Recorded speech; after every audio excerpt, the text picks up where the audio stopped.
A very good evening to everyone. शाम की चाय के साथ 10 इंपॉर्टेंट करंट अफेयर सेशन में आपका स्वागत है। आज दिनांक है 25 फरवरी 2021। तो चलिए आज के सभी इंपॉर्टेंट करंट अफेयर्स देख लेते हैं। पहला प्रश्न है, United state international anti corruption champions award जीतने वाली महिला कौन है। तो जैसा इस अवार्ड का नाम है या उसी क्षेत्र में दिया जाता है, जो लोग देश में प्रतिकूल परिस्थितियों का सामना करते हुए पारदर्शिता, जवाबदेही, करप्शन के खिलाफ कार्य करते हैं, उन सभी को सम्मानित किया जाता है यूनाइटेड स्टेट के द्वारा international anti corruption champions award के द्वारा। ठीक है, तो इस वर्ष कुल 12 लोगों को विश्व भर में सम्मानित किया गया है, जिनमें से भारत की अंजलि भारद्वाज भी शामिल हैं। ये कौन है? ये पारदर्शिता और जवाबदेही जैसे मुद्दों पर काम करने वाली भारत की एक सामाजिक कार्यकर्ता हैं। इनके एनजीओ का नाम याद रखिएगा। नाम क्या है? सतर्क नागरिक संगठन, जो कहाँ पर है? दिल्ली में काम करता है। ठीक है, सतर्क नागरिक संगठन। क्लियर हो गया। अगला प्रश्न देखते हैं, कौन सी संस्था अंतरराज्य विद्युत ट्रांसमिशन परियोजना को बढ़ाने के लिए असम को 304 मिलियन अमेरिकी डॉलर का ऋण प्रदान करेगी? तो आप जानते हैं नया प्रोजेक्ट चल रहा है असम में, जिसका नाम है इंटरस्टेट इलेक्ट्रिक ट्रांसमिशन प्रोजेक्ट। ठीक है, इसमें 304 मिलियन अमेरिकी डॉलर ऋण प्रदान किया जाएगा AIIB के द्वारा। ठीक है, इसका फुल फॉर्म क्या है AIIB का? Asian infrastructure investment bank. इसकी स्थापना 2015 में हुई थी। इसका हेडक्वार्टर बीजिंग में है। कई बार हेडक्वार्टर पूछ लिया जाता है और कन्फ्यूज़न रहती है, तो याद रखेंगे AIIB का कहाँ है?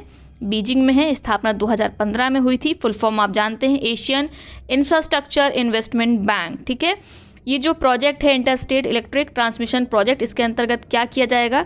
इसका उद्देश्य है ट्रांसमिशन सब स्टेशनों की स्थापना करना, उनका निर्माण करना और जो ट्रांसमिशन के लिए आवश्यक लाइन है उनको बिछाना। ठीक है, क्लियर हो गया।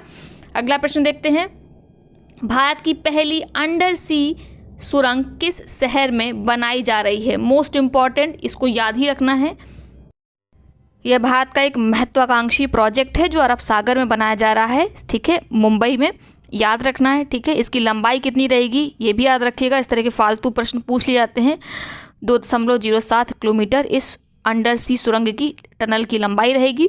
साथ में आपको याद होगा, हमने कुछ महीनों पहले शायद एक करंट अफेयर पढ़ाया था, जिसमें हमने बताया था कि कलकत्ता में अंडर वाटर मेट्रो बनाई गई है। आपको याद होगा। और नदी भी याद होगी, नदी बताई थी हुगली। ठीक है, तो इसको याद रखिएगा। उस टनल का नाम क्या है? East west metro tunnel. तो ये भी पूछा जा सकता है कि अंडर वाटर मेट्रो कहाँ बनाई गई? कलकत्ता में, हुगली नदी में। ये सब प्रश्न पूछे जा सकते हैं, इनको याद रखिएगा। ठीक है, कन्फ्यूज़न हो सकती है। तो अंडर सी सुरंग जो बन रही है वो मुंबई में बन रही है, और जो मेट्रो बनाई गई थी ये रिवर के अंदर बनाई गई थी। ये टनल किसके नीचे बनेगी? सागर के नीचे, अरब सागर के नीचे। जबकि जो ये टनल थी जो कलकत्ता में बनाई गई वह हुगली के नीचे थी। ठीक है, हुगली नदी के नीचे। क्लियर। अगला प्रश्न देखते हैं, अमेरिकी राष्ट्रपति जो बाइडेन ने किस भारतीय अमेरिकी वकीलों और अधिकार कार्यकर्ता को कार्मिक कार्यालय के प्रबंधन का नेतृत्व करने के लिए नामित किया है? तो जो बाइडेन का जो कार्यालय है उसमें कई भारतीय मूल की महिलाएं शामिल हैं, तो उन सबके नाम याद रखिएगा, पूछा जा सकता है। ठीक है, तो अभी हाल में इन्होंने शामिल किया है किरण आहूजा को। ठीक है, ये किसके लिए इनको शामिल किया है? कार्मिक कार्यालय के प्रबंधन के लिए। ठीक है, साथ में आपको मैंने कुछ दिन पहले ही बताया था कि जो प्रोनिता गुप्ता हैं इन्हें भी शामिल किया गया है अमेरिकी राष्ट्रपति जो बाइडेन के द्वारा। किस क्षेत्र के लिए? श्रम और श्रमिकों के लिए जो घरेलू सहायक परिषद है उसमें विशेष सहायक बनाया था। रिपीट कर देती हूँ, श्रम और श्रमिकों के लिए घरेलू सहायक परिषद में विशेष सहायक चुना गया।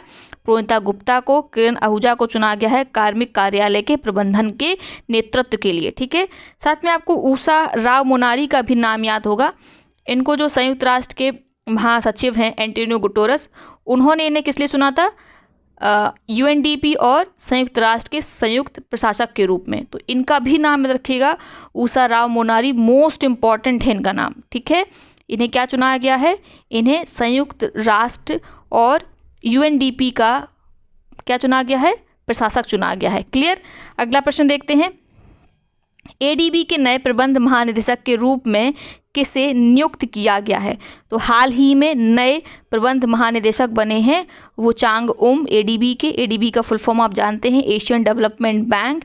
इसकी स्थापना 1966 में हुई थी। इसका हेडक्वार्टर मनीला, फिलीपींस में है। क्लियर। अगला प्रश्न देखते हैं, रनवे टू स्किल्ड इंडिया पुस्तक के लेखक कौन हैं? ये पुस्तक लिखी गई है डॉक्टर डर्ली ओकोशी के द्वारा। ये एक भारत के महान शिक्षाविद हैं, ठीक है। इनकी एक पुस्तक कुछ दिन पहले रिलीज़ हुई थी जिसका था इंडियन डिज़ाइन इज़, ठीक है, ये पुस्तक का नाम था। ये उसी का ही दूसरा संस्करण है, रनवे टू स्किल्ड इंडिया। तो नाम याद रखेंगे, डॉक्टर डर्ली ओकोशी। थोड़ा सा ऑड नाम है, अलग सा नाम है, इसलिए ज़रूर याद रखिएगा, हो सकता है पूछ लिया जाए। अगला प्रश्न देख लेते हैं। भारत का पहला डिजिटल विश्वविद्यालय कहाँ स्थित है? यह स्थित है केरल में। जितनी भी डिजिटल एजुकेशन से संबंधित जो भी इनिशिएटिव हैं, ज़्यादातर केरल राज्य सरकार के द्वारा लिए गए हैं। चाहे वो गवर्नमेंट स्कूल को डिजिटलाइज करने की बात हो, चाहे डिजिटल विश्वविद्यालय बनाने की बात हो, ठीक है। तो कहाँ बनाया गया है? केरल के तिरुवनंतपुरम में, याद रखेंगे, इंपॉर्टेंट है। आज का अंतिम प्रश्न है ये, निम्नलिखित में से किस जिले को प्रशासन के लिए स्कॉच गोल्ड अवार्ड से सम्मानित किया गया है? तो जिनका भी यूपी से संबंधित एग्जाम है, इसको मोस्ट इंपॉर्टेंट लगा लीजिए।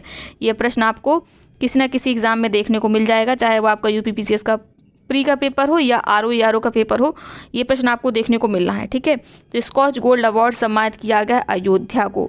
स्कॉच गोल्ड अवार्ड की शुरुआत 2003 में की गई थी। आपको मैंने कुछ दिन पहले ही बताया था कि जो सीएम ऑफ द ईयर है, Skoch CM of the year, वो किसको मिला था?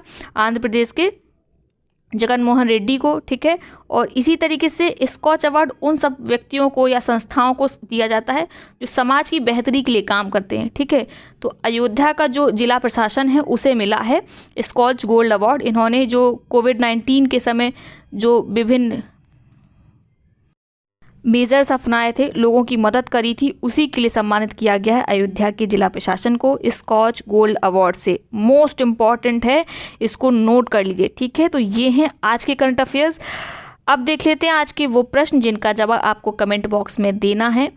सारे प्रश्नों का जवाब दिया करिए, एक बार आप उत्तर लिख देते हैं तो वो आपको हमेशा के लिए याद हो जाता है, ठीक है। और वैसे भी हम आज के प्रश्न जो सेशन है इसमें उन्हीं को सम्मिलित करते हैं जो मोस्ट इम्पॉर्टेंट होते हैं।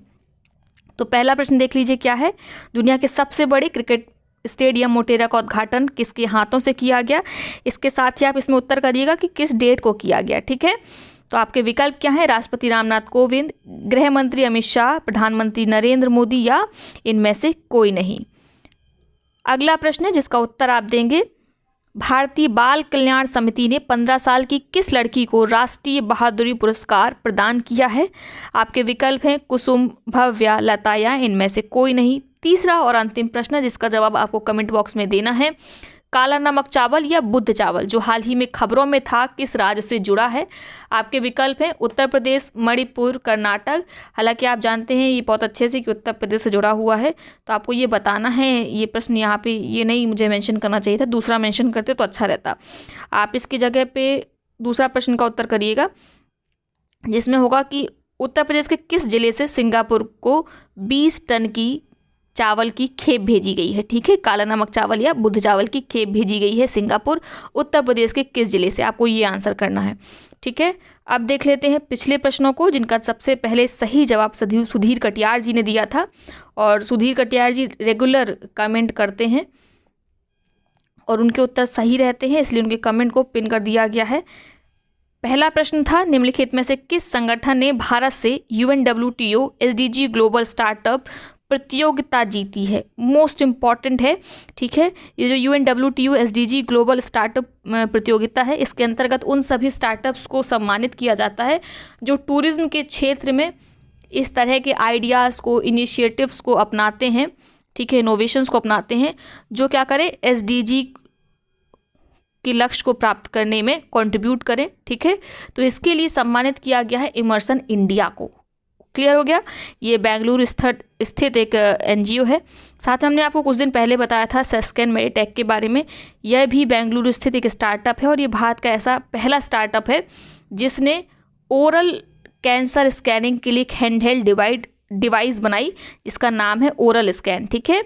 मोस्ट इंपॉर्टेंट है, इसको भी याद रखेंगे। सेस्केन मेडिटेक इसने क्या बनाया है? कैंसर की हैंडहेल्ड डिवाइस बनाई है जो डिटेक्ट कर सकती है कि आपको कैंसर है कि नहीं, ठीक है। तो याद रखना है। अंतिम प्रश्न है, खेलो इंडिया यूनिवर्सिटी गेम्स के दूसरे चरण की मेजबानी कौन सा राज्य करेगा? तो ये दूसरा संस्करण है। पहला जो संस्करण था ये पिछले वर्ष 2020 में हुआ था। कहाँ पर? उड़ीसा में, भुवनेश्वर में, और इस बार होगा बेंगलुरु कर्नाटक में। मोस्ट इम्पॉर्टेंट याद रखना है। तो ये है आज का सेशन। आई होप वीडियो आपको पसंद आया होगा। वीडियो को लाइक करें, साथ ही अपने मित्र और सहपाठियों के साथ इसे शेयर करना बिल्कुल ना भूलें। और यदि आपने अभी तक टेलीग्राम चैनल नहीं ज्वाइन की है तो टेलीग्राम चैनल ज्वाइन कर लीजिए। वहाँ पर डेली बेसिस पर क्विज कराई जाती है, चाहे वो जीएस की हो या करंट अफेयर्स की। आपको इम्पॉर्टेंट अपडेट दी जाती है। साथ में अगर आपको कोई भी जानकारी चाहिए हो तैयारी से संबंधित, तो आप इसी वीडियो के कमेंट के नीचे कमेंट करिए। आप फिर उसके बाद ग्रुप ज्वाइन कर लीजिए, आपको समस्या का वहाँ पर समाधान कर दिया जाएगा। ठीक है, तो चलिए आज का सेशन यहीं तक। बहुत बहुत धन्यवाद।